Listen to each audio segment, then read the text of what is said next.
problems of technology and connecting with you. I have a hypothesis that the moment you learn anything new in technology, it becomes obsolete. Okay, so you have to keep up, they keep changing it. All right, I want to review what I said last time and then talk about the applications in technology. And as I review it, I hope I'll be giving you some new information. Speeches I gave before, the presentations I gave before, I talked once about language and literacy development and once about writing. And writing is big stuff. I think we have a lot of potential there. How we can use writing to solve problems, make ourselves smarter, and the computer has been a huge help. And then we'll look at some areas where technology doesn't help us. And we have to understand technology is not the answer to all of our problems. Okay, it's not always going to save us. So let's go to language and literacy development, and I'll review briefly what I talked about before. I talked last 2 years ago. I talked about the difference between acquiring a language and learning a language. Acquisition, as I mentioned them, is subconscious. While it's happening, you don't know it's happening. You think you're doing something else, but at the same time, you might be acquiring language. You think you're reading a book, watching a movie, you might be acquiring language at the same time. When you finish acquiring, you don't even know that anything has happened. You don't know that anything has changed. You don't know a new rule of the language. You just have a feeling that some things sound correct, that feel correct. We are very good at language acquisition. Human beings are geniuses at language acquisition. It comes very easily to us. The second way of getting better in a language is called learning. We are not very good in learning. In fact, we're really quite bad at it. And that's, of course, what we do in classes. We're going to change all that. Learning means knowing about language. When we talk about grammar, when we're talking about rules, we're talking about conscious knowledge. We're talking about learning. Now, I want to briefly review acquisition and let you experience it. Some of you have heard this before. And I'm going to give you two very quick lessons in another language, and you can tell me which one is better. Lesson number one. Wir werden jetzt anfangen, Deutsch zu lernen. Und ich möchte voraussagen, dass nach meiner Meinung Deutsch ist eine sehr schöne Sprache. Und ich hoffe, dass Sie alle sehr viel Erfolg mit Deutsch haben werden. What do you think? Good lesson so far? You think if I kept speaking to you like that, you would acquire German? No. How about if I slowed it down? That actually wasn't very fast. That wouldn't help at all. How about if I repeated it? How about if I repeated it and then you repeated it back? No, that wouldn't help very much either. Let me give you the second lesson and you'll see what works. Das, you have to watch me in the screen. Das ist mein Kopf. Verstehen Sie das? Kopf, ja, Kopf. Und hier sind meine Augen, Augen. Ich habe zwei Augen. Eins, zwei. Und hier sind meine Ohren. Ich habe zwei Ohren. Eins, zwei. Und hier sind meine Zigaretten. Ich habe keine Zigaretten. Zigaretten sind nicht gut. If you understood lesson number 2, not every word, but more or less, I did everything to help you acquire language. Here is the main point, the big discovery, not my idea. I thought I had discovered it, but once I announced it, I discovered that lots of people knew about it before I did, which really made me feel good, let me tell you. We acquire language in one way when we understand it. We don't acquire language when we study it. We don't acquire language when we speak and get our errors corrected. We acquire language when we understand what people tell us and when we understand what we hear. We don't have to understand every single word. The second German lesson, if you never had German before, you probably did not understand every single word. That's okay. As long as you got something of it, language acquisition happened. I want to repeat two amazing facts about language acquisition. And I'm still very impressed by these. These are very Chomskyan ideas from Noam Chomsky. Number one, acquiring language through understanding what people tell you, what we call comprehensible input, is not hard work. In fact, it's easy. It's effortless. You didn't have to work hard to acquire a little bit of German from the second lesson. All you had to do is understand a little. Watch me make a few silly jokes. That's it. Number two, even more amazing. Language acquisition is involuntary. If you understood some of the second lesson, you acquired some German, whether you liked it or not, whether you wanted to or not. Chomsky says the language acquisition device is a mental organ, kind of like the visual system. You can't turn off your visual system. If your eyes are open and you can see well and there's light, you will see. You will see figures, pictures, etc. You can't decide not to see. It always works. The same thing with language acquisition. Well, this is the fundamental finding, I think. Again, it's not original with me. I simply think it's correct, and I've been responsible for public relations, for sharing it with people. Let me talk about the features of input that really work. Number one, good input is, of course, comprehensible. Number two, it has to be interesting. My colleague Leonard Newmark from San Diego kept pointing it out. We have to pay attention to it. If it's not interesting, you won't pay attention. And this seems like an obvious thing, but it's not. Most language classes I have been in and I have seen are painfully boring. So it's no wonder we haven't seen too much progress in language teaching, okay? We have to have interesting input. In fact, I like the term compelling. Compelling means so interesting that you temporarily forget that you're listening to another language or reading another language. You are completely interested in the message. So this tells us how we learn to read and how we learn to speak. We learn to read by understanding what we read. We learn to speak by understanding what we hear.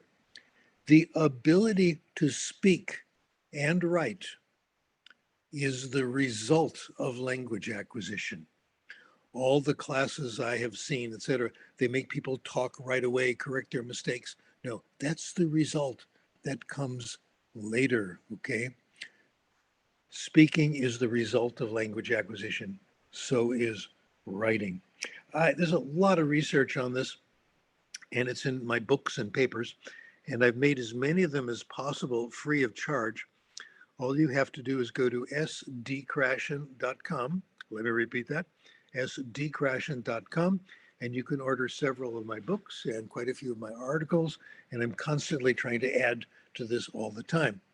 I give away my books not because I'm generous.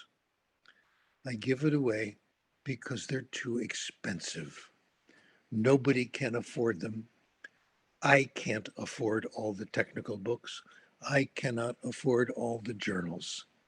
And that's been a major problem. So giving it away is the only possibility that I can see. Let me tell you what one of the research studies is. It's one of my all-time favorites. It's not the only one. There are hundreds of it, hundreds of them. If you look at my book, The Power of Reading, you see lots and lots of examples. This one I just like. I think it's an interesting study. It was done by a former student of mine, Fei Shin, who's now retired from California State University. She worked with a high school student, secondary school student named Sophie. And Sophie had been limited English speaking. Her first language was Putonghua, was Chinese Mandarin. But she, at the time of this study, when she was in secondary school, she was already pretty good in English. The school that she went to gave people a test in English reading in the fall when they arrived to see how they scored. Then they gave them English classes through the year, and they gave them a test at the end of the year to see how much they improved. Sophie did not improve during the year. In fact, she got worse. Okay, her scores in the spring were lower than her scores in the fall when she came back to school. Then she took another test in the spring. They tested them twice a year, as you know. Oh, I'm sorry. Then she went home for the summer vacation. When she came back in the fall, her scores were back up and higher than they were the year before. So she went down during the year. Her English got worse, and she improved over the summer and was better at the end of the summer than she was before. What was she doing in the summer? Well, you can guess. She went to the local public library, which was air conditioned and comfortable, several days a week, and she read for pleasure. She read English books, not to improve her English, but because they were there and she liked them. She read Sweet Valley High. She read Twilight. She read Nancy Drew. I've read Sweet Valley, Nancy Drew, and Twilight. I didn't understand Twilight, I have to admit to you. But the others I've read, and I think they're really, really interesting. They're good reading. She averaged 50 books over the summer. That's why her English improved. The answer is getting comprehensible input, in this case, reading. We are quite sure that it's reading. People say, well, you should go to the country and socialize with people and talk and have conversations. Then you'll get better. The research doesn't support this. I co-authored a paper on this with Benico Mason, and we looked at how much people improved in immersion. Not very much at all. But then when our students went back, our one subject went back and took classes where they did lots of interesting reading, lots of good stories, then they improved. In preparing for this, I came across a study that I hadn't looked at in a while. I'm very excited about it. It's by Gradman and Hanania, 1991, published in the Modern Language Journal.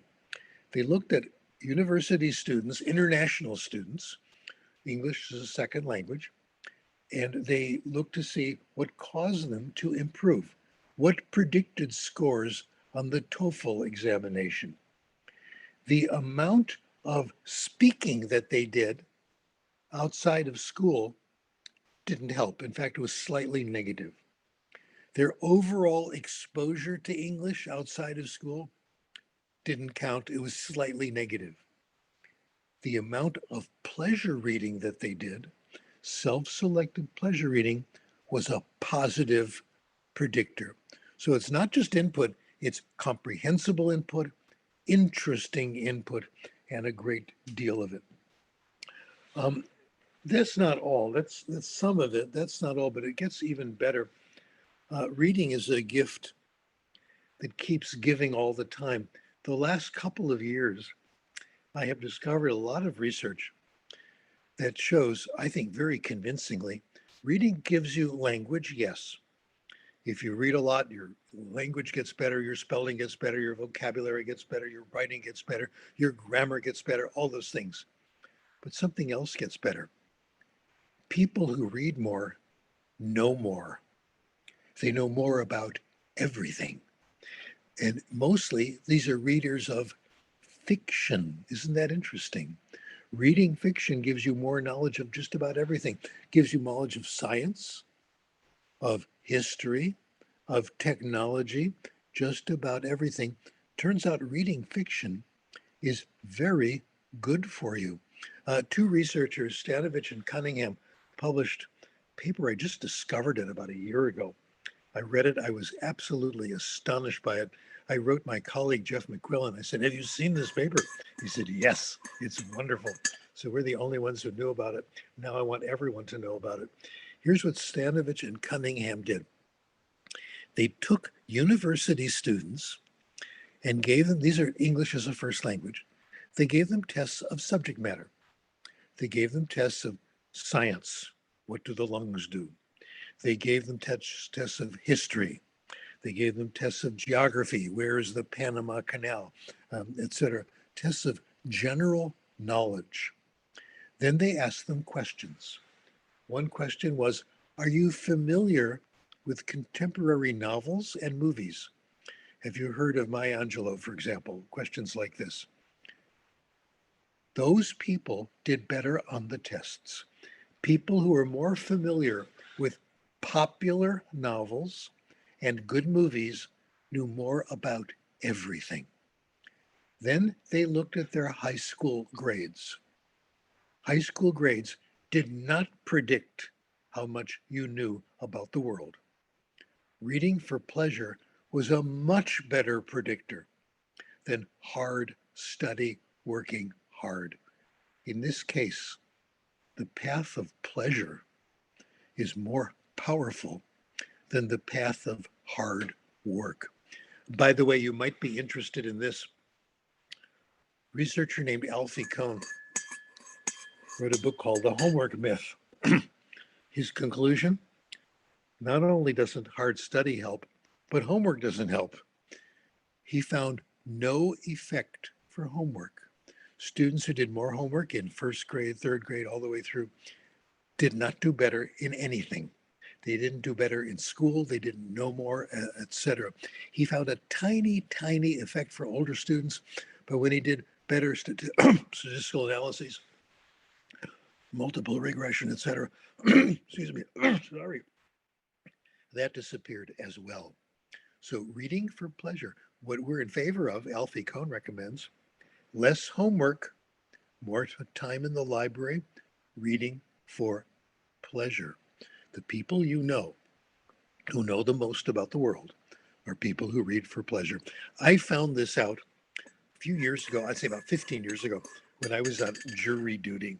There's a law in the United States, if you're a voter, you're drafted. You're forced to serve on a jury every few years. I've done it a few times. And you listen to a trial. I went to the trial, and because I was a college professor, I was made the head of the jury, the foreman. I was not a competent jury person. I did a terrible job, in my opinion. I didn't know enough. If I had read a John Grisham novel called The Runaway Jury, justice would have been served. I learned more about the law and juries from this novel. I got to tell you about my cousin Evelyn. My cousin Evelyn is the classic older cousin who is very nice to younger cousins. When I was a little boy, I used to visit her all the time. I used to visit her and her husband, Marty, and they were both wonderful. I played the piano, Evelyn played the violin, etc. And we're still friends. I still talk to her. She's about 10 years older than I am. And last time I talked to her, it was a couple of months ago, she said, you know, my husband, Marty, who passed away recently, had a law degree. He knew a lot about the law. Stephen, she said, I'm going to find out about the law. I'm going to take a class. And I said, Evelyn, try reading John Grisham novels. She did it. I bought the novels. I sent them to her. I owe her a lot. She was a good pal of my mother too. So I have to be very nice to Evelyn. She read the novels. She said, you're right. She and I agreed that if you read 5, 6, 7 John Grisham novels, it's like a year of law school. You get this stuff through fiction and stories, not through study. I'll give you another research paper that came out in the about 10 years ago. I like this paper because it's only 2 pages. I love short papers. Researcher looked at, he basically, his name is DeVries, paper published in 1970. He looked at 2 groups of 10-year-old children, first language, in their English class. One group did the classic English class. They wrote 2 essays every week. The second group wrote nothing. They read. The teacher encouraged lots and lots of reading, self-selected, free voluntary reading. Who did better on the final essay, the final test? The ones who read did better in content, mechanics, organization, grammar, everything. It's reading that helps you acquire writing style, makes you a good writer, etc. So self-selected pleasure reading gives you more language, gives you more knowledge, but it gives you something else. People who read more understand other people much better. They have more of what's called empathy. Um, the radio personality Terry Gross, who runs a program called Fresh Air, explained this very, very well. She said, when you read fiction, what you're learning in part is empathy. You're learning to understand other people. You're learning to be somebody else. You're learning to see the world through their eyes. Similar statement was by Alice Walker, Color Purple, wonderful writer. Uh, Alice Walker feels that the development of empathy is the function of literature. If literature didn't inspire empathy and compassion, it would be virtually useless. So this is the case for reading that I made last time, a few updates. And my conclusion today is the same as it was then. If this is true, we want to make sure every person has access to books. This means libraries, libraries, libraries. Not only do we want libraries, but we want librarians. Studies done by my hero in this area, Keith Curry Lance, does wonderful work on libraries in the United States. Students who go to schools with better libraries, who have a librarian there, who can find the right books and connect books to children, they do better in reading. They do better on tests of reading. Children who live close to a public library, who use it, also do better in schools. I want to stay with self-selected reading just for a little while. This is one of the main points I want to make. Self-selection is very important. When you select a book by yourself that you want to read, it's going to be interesting. It's going to be comprehensible. There are studies showing this, but I'll use a different kind of data, which I think is more meaningful. When I was in secondary school in the United States in the Midwest, like everybody else, I took language class, language arts class. We studied English literature. We studied British literature. I read all the assigned books. I wrote the essays, and I took tests. I took tests. I passed them all. I don't remember a single book I read in secondary school for those classes. Not a single one. And I'm betting you don't remember either because they were assigned. Another good evidence for this is what happens when someone gives you a book as a gift. Do you read it? No, I don't. I get a book as a gift. It goes on a shelf. And Garrison Keillor said this. He says, I have a shelf like that. When I pass by the books that people gave me as gifts, they're staring down at me, making me feel guilty. I now give them away to libraries, etc. Gift books don't work. I don't give books as gifts anymore. There's one exception. Oh, and there's this horrible time. A week later, your friend says, how did you like that book I gave you? And you haven't read it, of course. There's one exception. There's one person in my life, when he recommends a book, I read it right away. I stop everything I'm doing and I read it because he knows me better than I know myself, and that's my son. Okay. We all have someone in life like that we really, really get good advice from, etc. Good for us. That's why I think self-selected is important. Now, how does technology help us here? Well, there was a wonderful science fiction series by Isaac Asimov. And in the series called Foundation, the characters introduced something called the Universal Encyclopedia. The goal of the scholars then in the book was to construct the encyclopedia with all human knowledge. Guess what? We've done that. We call it Google. The internet is becoming the universal encyclopedia. You can get nearly anything on Google, and it's getting better all the time. For language acquisition, not only can you get anything, you can get fiction, you can get nonfiction, you can get it in most languages. And as time goes on, my hope is that you'll get it in regular language, kind of simplified language, easy language, etc. So we now have this This is fantastic. Okay. Well, I wanted to make a surprising statement. I don't think the computer is the best thing for technology. I think the book is better. Okay. Let me tell you about books and why they're so wonderful. When you get a book, you can carry it around. You don't need to plug it in. You can put it in your pocket, and it's random access. When you read something on in digital on the computer, it's quite difficult sometimes to find what you're doing. You can't put notes in the margin, etc. So I find the book is absolutely spectacular. They're too expensive, but I hope we'll take care of that. So yes, I love the computer. I think we're doing a wonderful job, but let's not forget the virtue of the book. It turns out that for narrative prose, reading digital is fine. But when it's knowledge, when it's subject matter, many of us prefer printing it out or getting it in book form. I still have books.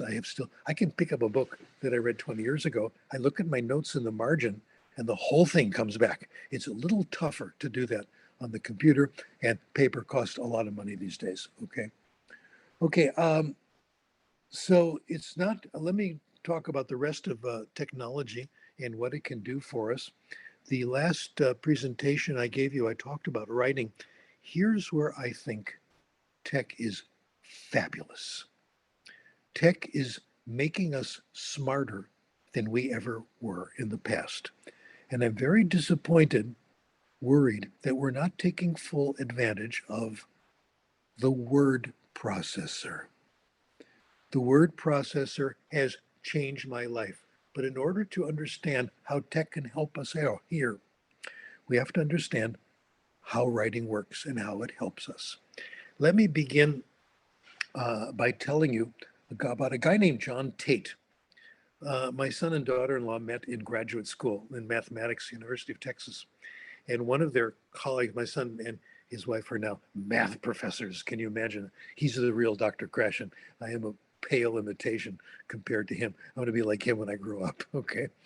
Anyway, John Tate, well, a student once asked John, let me tell you about John Tate first. He was one of the world's great mathematicians. He did number theory, he did algebra, he did everything. And someone once asked him in a public lecture, Professor Tate, what's your day like, your work day? He says, well, about 10% of the time, I'm making progress in math. 40% of the time, I'm making mistakes.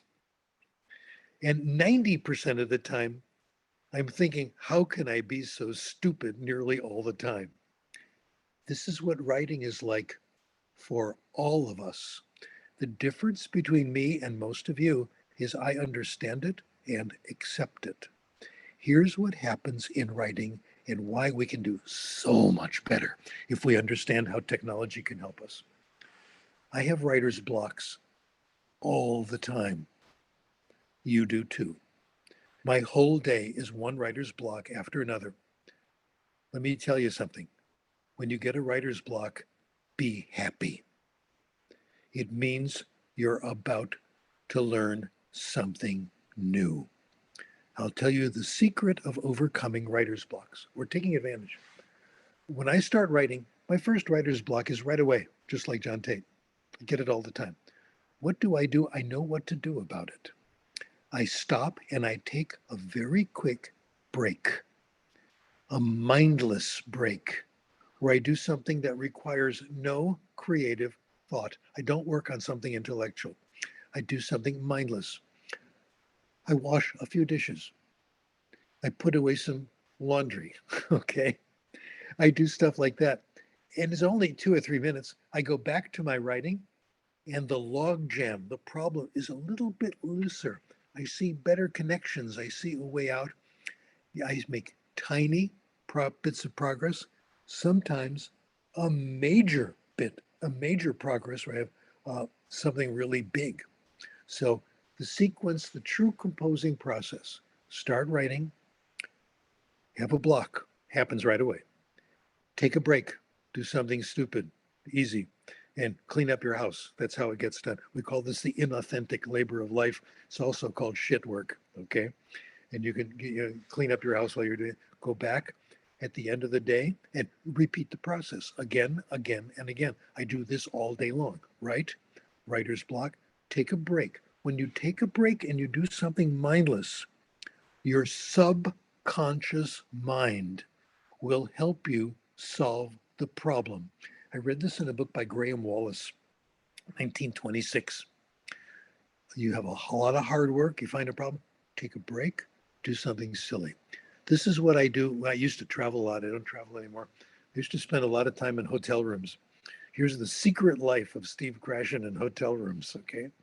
Get into the room, take my suitcase, put it on the bed, open it up, take my computer out, open it up, sit down, start to work. Within 5 minutes, writer's block.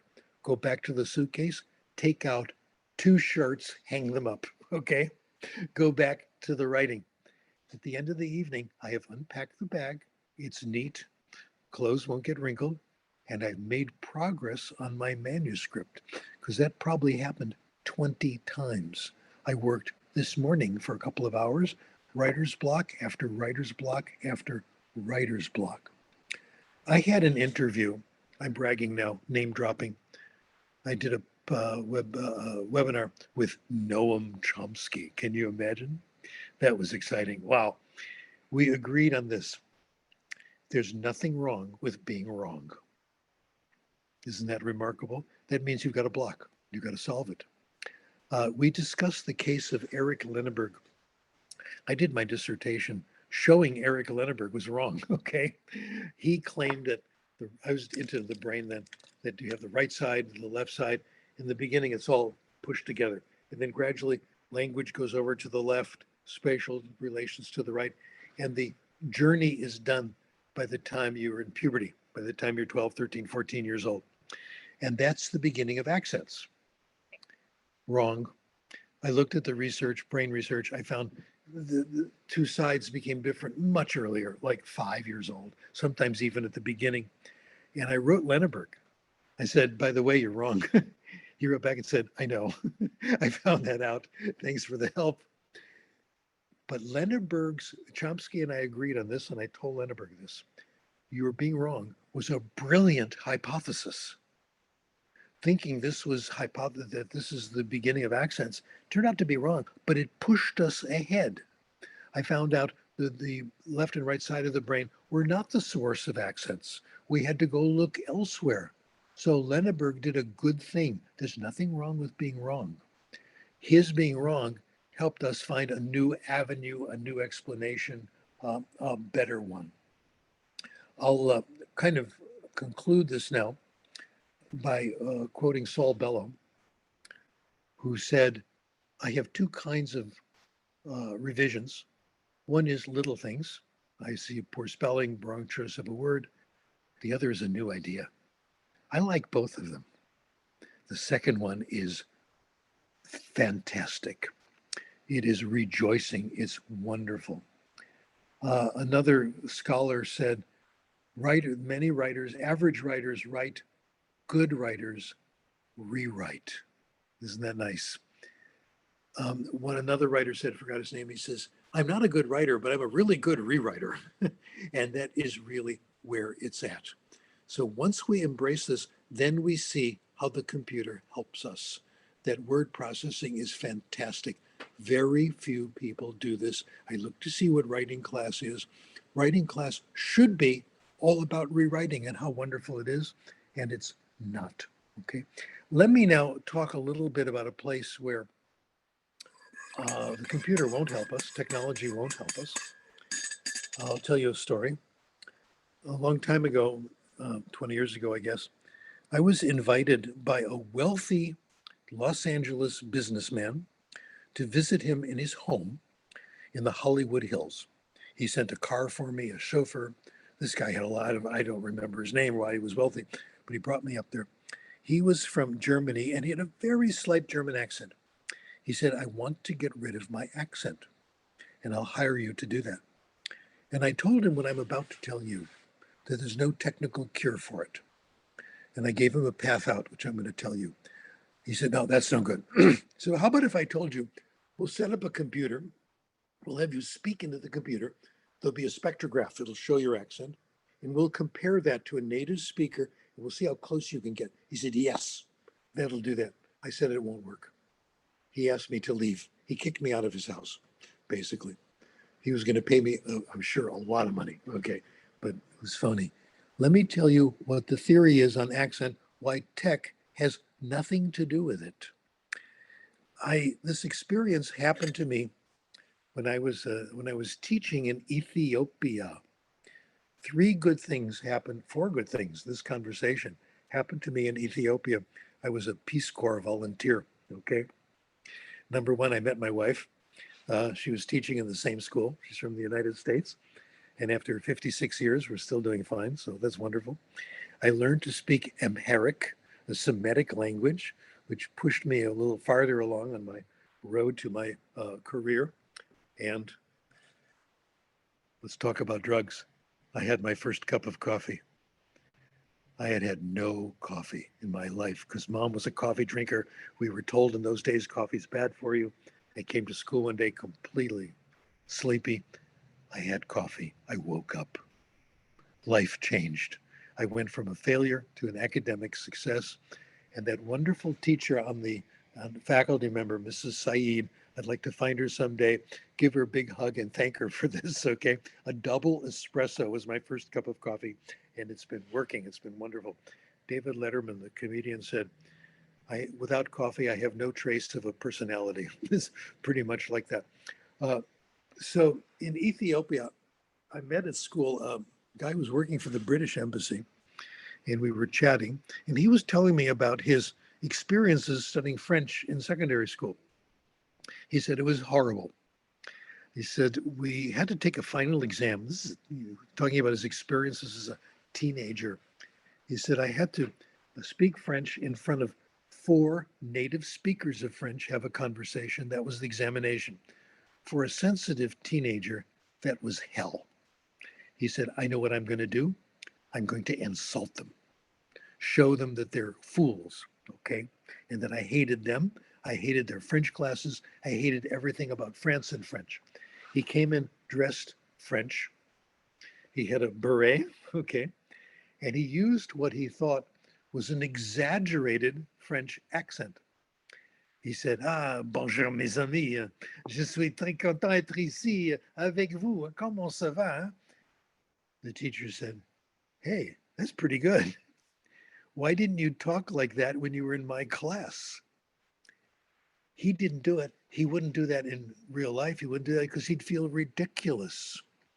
We don't do our best accents because we feel silly. There's something called an output filter, okay? I'm sure that most of you can speak English with a perfect American accent if you met me on the street and we had a drink. You won't, though. You feel it's not you. I meet someone from Great Britain, from London. I don't start speaking with a British accent. I can do it a little bit, but I feel foolish. It's not me. Accent is a marker of club membership. It's what group you belong to. Accent has very little to do with comprehension, as all of you know. You have to have a really bad accent to make yourself incomprehensible, okay? Generally, there's no problem. What do accent classes do? They work on comprehensibility. They work on simple segments, getting this consonant correct, etc. Doesn't make much of a difference at all. This one, we can already do it. Peter Ustinov is a good example, famous actor. He's a wonderful actor, by the way, if you've seen him in movies. He's appeared in French movies, and he plays a French character. His French accent is perfect. He knows it. The French people hear him speak French in the movies. They think he's French. Peter Ustinov in an interview says, I can do that in the movies, but I can't do that in real life. If I meet someone on the street from France, I don't start speaking with this French accent. I have an English accent, okay? It's club membership. Technology has absolutely nothing to do with getting a better accent. So we have to be careful. It's not always the solution, but sometimes it is. Well, that is my message today. I'm sad that we have not taken more advantage of the word processor. Before the word processor, revision meant you had to rewrite the whole thing. Do you remember those days? Those were awful for me in secondary school. Word processor, we have gotten rid of all the unnecessary work of writing. It's all solving your problems, eliminating your writer's block. It's now easy. I think maybe, I'm guessing, maybe 2 writers out of 100 know this, that word processor is making you better. And in classes, I don't know, we make kids write in class. No, you have to have a word processor. Then it makes sense. And be able to print it out, make corrections that we all do, etc. So technology is already there for us and can already help us enormously in writing. We just haven't realized it yet because we don't understand how revision works. One point I neglected to say I think might help. The hardest thing in writing is writing the first draft, okay? Getting it down. Ernest Hemingway has a great quote about this, which helped me enormously and is going to help you. The important thing, get that first draft done. Hemingway said it. The first draft of anything is shit. Once you understand that, you can make progress. I write the first draft. I don't care if it's very good. It doesn't have to be good. Then I revise and revise. There's no shame in revise. That is the secret. And that's where the word processor is the greatest gift to writers and thinkers that we have. Okay, I'll stop here and see if there are any comments, questions. It's a big chunk of stuff, I know. Maybe I should ask the first question. Okay. Well, Um, um, yeah. that was really wonderful, Dr. Krashen. And it seems like it was just a few months that we had you as our guest in our organization. And the very first time that we've interviewed you, it was with the massive open online course with the help of the United States Embassy here in the Oh, Philippines. okay. Yeah. After that, it was the International English Language Teachers Association, and then now it was just only me. Okay, as like, Oh, then I'll ask the questions then. I'll save you the trouble. but Doctor, I already have 3 insights with what you have just given. Okay, I don't consider this right now as a lecture, but as if you are just mentoring a younger mind when it comes to appreciating language. So the first question that we got in here is that you mentioned about pleasure reading. Is it best that when we give activities when it comes to reading, we should ask or we should require the students to choose what they really want to read or to use in that activity, or it might affect the subject matter or the area that we're trying to teach? Sometimes you are reading for a specific purpose. You need to know something, you need some facts.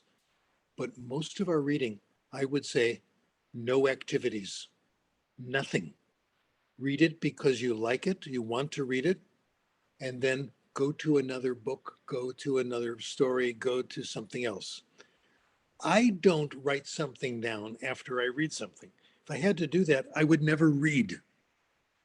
So the idea of comprehension questions, thought questions, we have our own questions. Let me give you another idea here. Number one comes from the Persian philosopher Rumi. We all have our own interests and our special talents. We're all geniuses at something. We are all different. Happiness comes when we find out what our path is, and we're all different. The role of school is to help you find your path. A good teacher helps you find what you're interested in. That once you find that, you're okay. Then you find others on the same path and you make progress. No comprehension questions, no thought questions, no creative questions. Go on to find something that works for you. Everybody, okay, that's part number one. This is a new theory. Part number one, we all have our own paths. Number two, the way we get smart is by solving problems that are on our path, that are things meaningful to me or you, not to somebody else. We are successful and happy when we do this. I got to tell you about my friend Hub. Hub is the local handyman where I live. And I got to know Hub pretty well. My wife and I had dinner with him and his wife. Hub is a very well-rounded guy. He comes in and fixes things, okay, which I need all the time. He says the dishwasher doesn't work. Okay, the lights don't go on. This drawer is stuck. Hub will come and fix it, or he'll send his guy out to do it. Hub is also a very well-read person, and he's an accomplished actor in amateur theater here in the amateur program. I've seen him in plays. He's great. You have a conversation with him about anything. When Hub was in secondary school, he was a terrible student. He was going to drop out of school. The superintendent sat down with him, this is wonderful, and had a talk and said, young man, stay in school.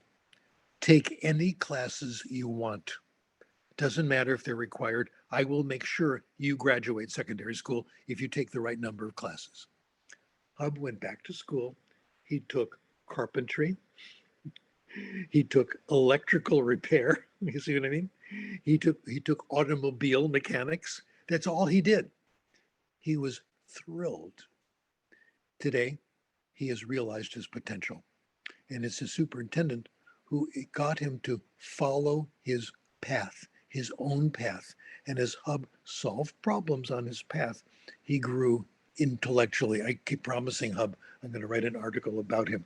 But that's it. For me, I'll tell you my story.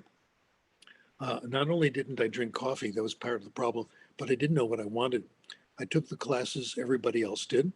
I took American history, literature, math. I went pretty far in math because it made me look good.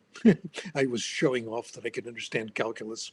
Okay, I liked it, but not to that extent. When I went back to school after Ethiopia, I went back in teacher education to become an ESL teacher. I discovered linguistics and language acquisition. I suddenly went from poor student to good student because this stuff I liked. It felt natural. It felt like it was something I should be studying. I finally got to take courses I liked: phonetics, language universals, grammar theory, language acquisition, how to teach language. That stuff I really liked. So it's finding our path that's super important. That is part of this entire theory that I should have mentioned in the talk. Okay, comprehension questions won't be necessary. If you pick up a book that you like, because it's important and it's part of what you like, say Steve Krashen's latest book on language teaching, you don't need comprehension questions. You knew what you were looking for. So great question. No questions at the end of the chapter. That was really remarkable, doctor, because as I go into this path of teaching, whenever I'm focusing on language itself, I don't just simply go into the academe, the usual teaching, but just like you've mentioned, at least I could say that I have a support from a well-known personality in this field, wherein we give, or I personally give activities to my students wherein they use where they are really an expert, as I would say. Let them learn in their own way. Because like what you mentioned, if you give something that they already knew, they will just follow it. And like in your language acquisition theory itself, it would not be natural itself. It would not be natural. And the second question that I would follow up with this one is when you mentioned about writer's block. Most of us encounter it. Students nowadays, most especially those who are in the senior high school level. What you actually you've mentioned your way of getting rid of it, but with the current generation and after, because right now we are still transitioning from the online setup going back into a face-to-face classes or the usual classroom setup itself. I wanted to know, doctor, if you could give any few more tips when it comes to students who encounter this writer's block in and out of the school. The only cure is to stop, take a break, do something simple. I don't know anything else. It's kind of like try to access your subconscious mind. Creativity comes from the subconscious mind. By the way, there's a good way of knowing if you're on your path. A famous writer, feminist writer, said this. She said, when I'm writing, I don't feel I should be doing something else. When you have found that, when you feel you're doing the right thing, that's your path. So I can do this stuff all day long because I feel this is what I'm supposed to be doing. And we're all different. We need other people to do the things we're not good at and respect their talents. Yes, take a break. I think it's the only way I know to deal with it. Maybe you need a slightly, well, great thinkers. Einstein played the violin, remember? Or went out on a boat. Sometimes what they do is they program that into the day, break time. They know not exactly what time, but they know they're going to take breaks. And sometimes they may need a half an hour off. You never know. Doesn't work for me. Going for a walk doesn't really help unless I take pencil and paper with me. I never leave the house without some kind of pen and paper because you never know when the new idea is going to come. Oh, this happened to me once. I had this idea. It was about pedagogy. Excuse me. Uh, should we have targeted structures and all that? And the idea I had was if you give people lots of comprehensible input, the rule that they're ready to acquire will be there in the structure. Okay, you don't have to worry. I had that idea when I was driving. I call this the Pasadena Freeway Hypothesis. I was on the Pasadena Freeway, which connects Los Angeles and Pasadena, and I had this great insight. I stopped the car. I stopped at the next rest place and I wrote it down. Otherwise, it will be gone. During that break, when the idea comes, you must write it down immediately. They tell the story of the man who had such a brilliant idea. He sank to his knees to thank God for it and found on getting up, he had forgotten the idea. Write it, always carry pencil and paper with you. Always, you can't always have a computer with you. People your generation can do it on the cell phone. I can't yet, I'm too old. They do it awkwardly. But I always have some way to write it down right away and make sure I don't throw away the paper. Very natural suggestion, doctor. And that's what I also tell my students. But actually, the only problem that we're facing is the deadline itself. If we educators usually give them enough time to revitalize themselves, Yeah. definitely they would encounter that. Even Dr. Stephen Krashen mentioned that he encounters that. But just like you mentioned, go into your, inner conscious rest. Okay. But the very simple task is to stop.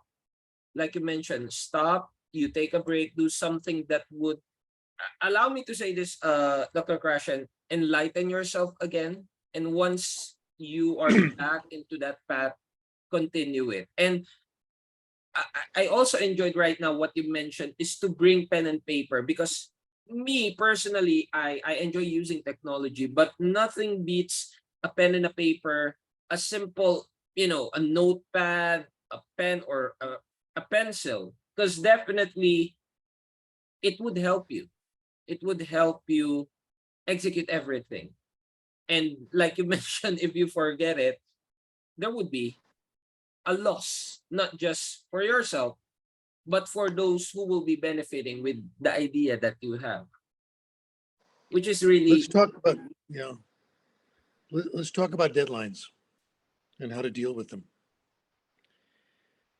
My former Chinese teacher, Hai Lu, was very interested in mindfulness. She not only taught Chinese at her school or teaches it, but she became the coach of the track and field team. Okay, one of the coaches to teach them about mindfulness. She's not an athlete, to my knowledge, but she told them about this. Mindfulness is what we need for this. Part of mindfulness, the part that I use every day, is to not worry about my deadlines, not worry about what might happen, what I did wrong yesterday, or the job tomorrow.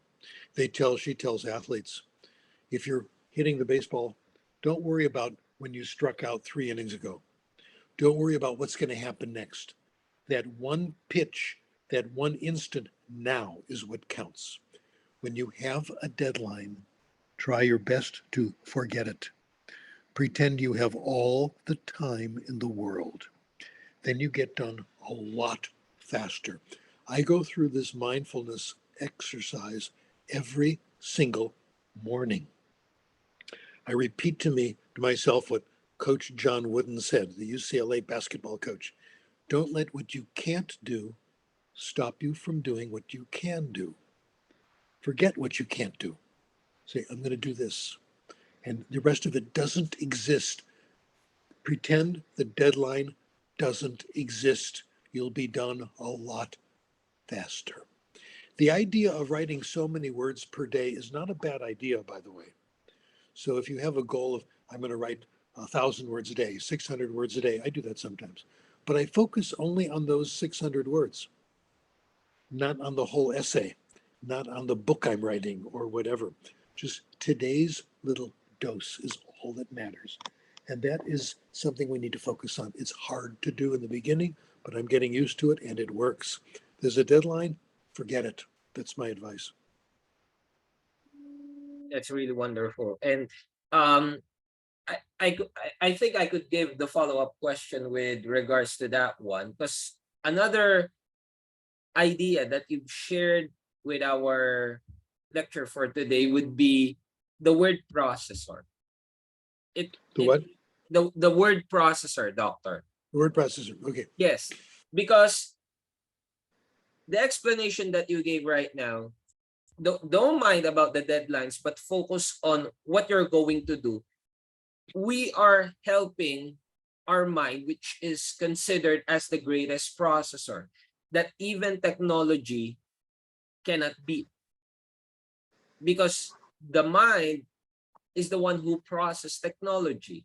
So Mhm. the question that I would just like to ask with you, doctor, is that when it comes to processing in language, do we always consider the references, or how we understand the reference itself? What do you mean by the references? Uh, a good example for that question, doctor, is when we are doing research, because we have references and it will Okay, support our I see. processing. Do you think, doctor, it would be best that we focus on the reference or on how we see Ah, references? good. You're really asking a fundamental question, and that is, should we read first or should we write first? And I say, write first. Then look it up, see if you're right. Before you start reading something, have your own hypothesis in mind. Then you'll see if the author, the writers were just as smart as you were, if they came up with the same idea. I do a lot of reading, but it's simply the reading is not just to discover new ideas, but to confirm, see if I'm right, see if other people have come up with the same thing, or if they're different, why do we disagree? So delay reading until you're writing. Write first. Peter Elbow, Elbow, says that. Write first, get your ideas down, and then look to see if other people have similar ideas, if they can add to them, etc. That works for me. Well, definitely, I would beg to disagree that it only works for you because, doctor, that's how I see my activity. That's also how I teach my students from senior Good. high school to the college, university level, because I always tell them that you execute first, you write first how you see it. Look onto references and Good. then you do the comparison. Because if you will look onto existing research, then how your own ideas takes in place, or as I mentioned to them, where would the magic start if you would look onto an existing one? So again, it's somehow that there is a person who is already supporting how I see things, most especially in research and in writing, because as an English teacher, that's what I usually do. But with the three thoughts that I have concluded as well and asking it with you, at least I can say my students are hearing, they would, some who would be watching this would appreciate all the things, all the tips that I'm giving to them, most especially in this field of linguistics, doctor. So it was it was really insightful every year. That's why it was already my academic advocacy to invite you, because every year you enlighten me, my fellow colleagues, my fellow faculty members. It's just a simple word, but having an affirmation, okay, someone who is an expert, to say you as an expert in this field affirming what we are doing, it really helps us. It boosts our morale. But like you've said, try it first, write it down, look onto it. If someone is doing it, then it's good. But do not, or that's how I see this, doctor. Do not read without you writing what's on your mind. That's how Good. Write that's it how I first, then look it up. Yep.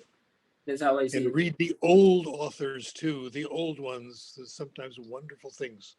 When I reread Chomsky, reread Frank Smith, Kenneth Goodman, these people, there's all kinds of wonderful things that I missed before.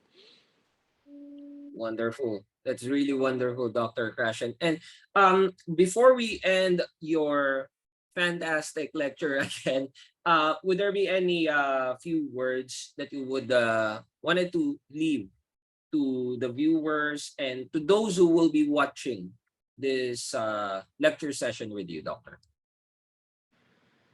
Do not neglect the magic of coffee. We need drugs to get through the day. My life changed unbelievably. Okay. So that's really it. I think I've told you everything I know, but I'll probably think of them as soon as we stop. Then I'll write them down. That was really great. So once again, ladies and gentlemen, Dr. Stephen D. Krashen gracing once again in our platform. And Doctor, we're really honored that every time we ask you to share your insights, every year we have topics. Even right now, I have something in mind that I would like you to share, but it will be on the upcoming December 2023. But I'm so excited because like I mentioned, this helped us, doctor. This is really a big My help. pleasure. Good. This is really a big help. So I'll be ending the live here, doctor, so that I could ask you, or there. Uh, um, it was really, again, doctor, it was really an honor having you, inspiring not just myself, but all the educators. And right now, doctor, the session that you gave would help inspire the learners, because with the first two sessions you've had with us from 2020 and then 2021, it focused on educators. But right now, you've you've enlightened even the learners. And I can't wait to hear thoughts, feedbacks from my students after they've watched your session, Dr. Krashen. So thank you very much, Doctor. It was really a pleasure and an honor to have you once again. Well, you know what I'm going to do now. I'm going to get another coffee. Thank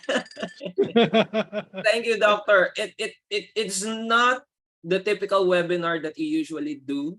I know. This one, it is very the natural, Dr. Krashen. And again, Doctor, please, December 2023, I will be inviting you again. I have a topic already in my mind, and I hope it does not change. And yes, Doctor, that's all I can say right now. I hope you had a great Yuletide season there. And thank you so much for Okay, inspiring you us. may share this video with anyone you feel should hear it, except you may not share it with Donald Trump. Okay. Definitely, Doctor. I wouldn't. But again, Okay. yes, Dr. Krashen, thank you so much. It's been an honor once Okay, again. my pleasure. All right. See you, Doctor.